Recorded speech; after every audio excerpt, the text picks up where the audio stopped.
Assalamualaikum, saya Muhammad Luqman Al-Haziq. Saya berumur 34 tahun ni. So, sekarang ni saya bekerja sebagai pemandu e-hailing lah, sepenuh masa. Saya daripada area Kelang Selangor. So, dia punya kesan yang paling banyak sekali, dia punya rate lah. Sekarang ni memang agak drop sebab syarikat e-hailing sendiri pun ada saingan dia. Macam sekarang ada Grab, ada MyRide, ada Maxim, InDrive. So, diorang compete harga. Siapa yang lagi rendah, customer akan lari kat yang mana lagi rendah lah. So, kalau macam dulu harga Grab, sebab dia first, so dia boleh kawal harga yang tinggi. Sekarang ni dah banyak syarikat e-hailing yang lain. So, dia kena buang harga lah, senang cerita kan. Kesan pada saya sebab best fare tu dah rendah. So, kita macam kadang-kadang nak kena pick up jauh. So, masa kita terbuang kat situ. Upah dia macam sekadar cukup-cukup je lah. Cukup-cukup makan je lah. Tu ada duit makan sikit, duit belanja family macam tu lah. So, macam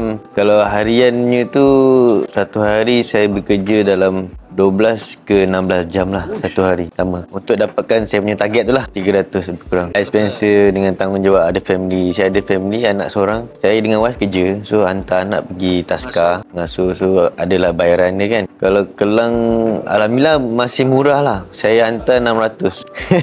Sebab saya tanya tempat lain. Sebab tempat lain saya tanya 800, 1200.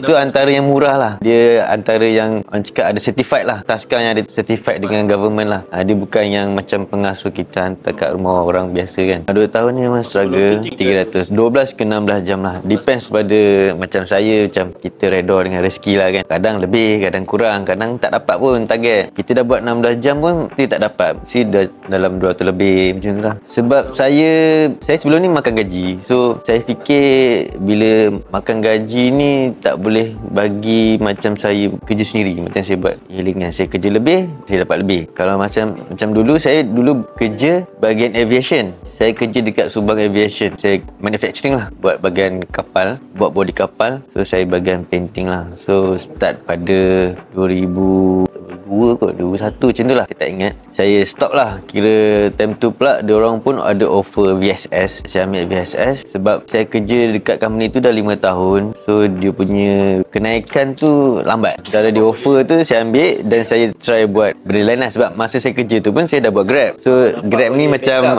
backup lah. So, sebab masa tu saya buat part time. Masa saya buat part time pun, income tu pun dah sama dengan saya punya basic kerja tu kan. Macam apa kata kalau saya buat full time lah. Lagi masuk masa tu. Lagi masuk, betul. 3 tahun pertama je lah. Betul.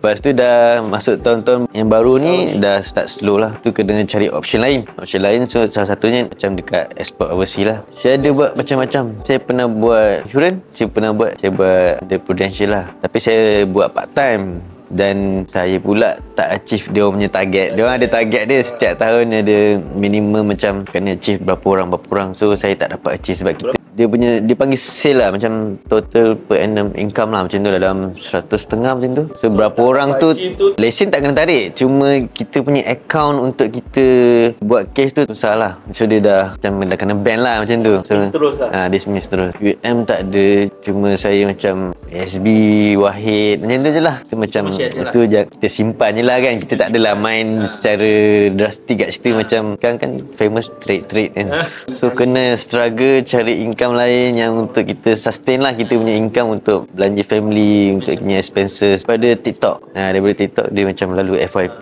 Sebab saya memang dulu saya pernah try macam Shopee. Saya pernah try join lah group online seller Shopee. So, diorang lebih kepada dropship. Bila dropship, kita kena create satu account. So, dalam account tu kena ada duit. So, macam tu lah. Dia ada cara dia lah dekat Shopee. So, saya buat dan dia macam mana, dia punya support system tu tak kuat. So, bila kita tanya menjawab, cuma sekarang kan dia selalu update.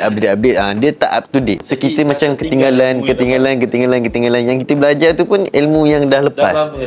Betul. So, kita susah nak catch up. Macam tu lah. Lepas tu saya macam payah ni kan. So, kita nak kena survive survive sendirilah. Kita dengan tak tahu apa, kita kena survive sendiri. So masa tu agak terhad lah kan.